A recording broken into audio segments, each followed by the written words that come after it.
बीड जिल्ह्यातल्या वडवणी न्यायालयात सरकारी वकील विनायक चंडेल यांनी गळफास घेऊन आत्महत्या केल्याची धक्कादायक घटना घडली आहे। त्यांनी सत्काराची शॉल वापरून गळफास घेतल्याने परिसरात मोठी खळबळ उडाली आहे।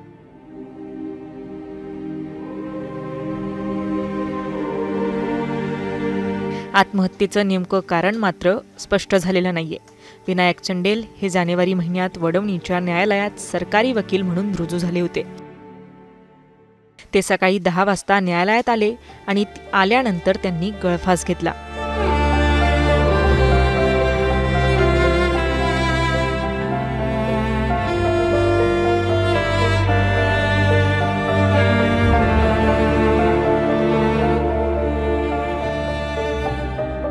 कर्मचारी जेवणाचा डबा ठेवण्यासाठी गेल्यावर हा सगळा प्रकार समोर आला।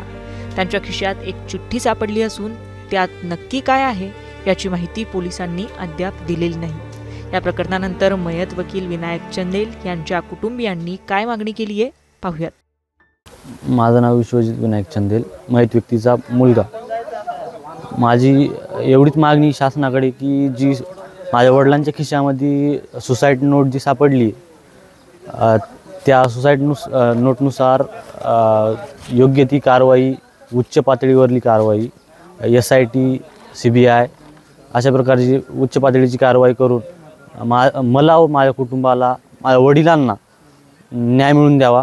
कारण ही गोष्ट साधी नाही की आपण ज्या ठिकाणी न्याय मागायला जातो त्याच ठिकाणी घडलेली ही घटना आहे। खुद्द न्यायालयामध्येच घडलेली घटना आहे ही। त्यासाठी सरकारकडे एकच मागणी आहे की मला, माझ्या कुटुंबाला न्याय मिळवून द्यावा। दिलीप मानेसोबत मुंबई तक ब्युरो रिपोर्ट, परभणी।